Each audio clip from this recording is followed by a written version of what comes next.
Welcome back to another interesting tutorial about your Windows PC. And in today's video, I will show you how to simply activate your window level using your window product key. Let me show you how. The very first thing you want to do is to come down below right here. Go ahead and click on your startup menu and navigate to settings. So click on settings right here. The next thing you want to do is to go ahead and click on system. Then scroll down right here. Continue to scroll down until you get to activation, performance, and developer until you get to activation state and the subscription product key. Click on that. Then it's going to take you right here. Under these sections right here, what you need to do right here is to go ahead and click on change. When you click on change, your activation product key should be something like number of 25. Then you need to enter the number and hit enter.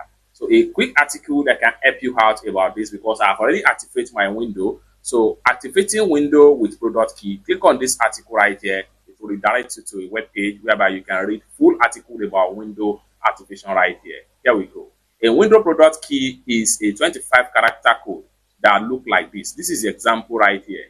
So what you need to do right here is that during window level installation, you will be prompted to enter a product key to activate Windows. If you are looking to activate Windows after installing Windows, you need to follow this instruction. Go to start, then from startup menu, go and hit on settings, system, activation, then click on change product key.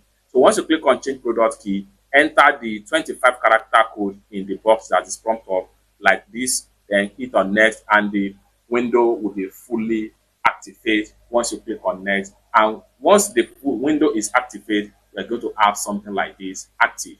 It's that simple. For more tutorial tips and tricks about how best to use your Windows PC, consider to subscribe. Thank you so much for watching, and I hope to see you in my next video.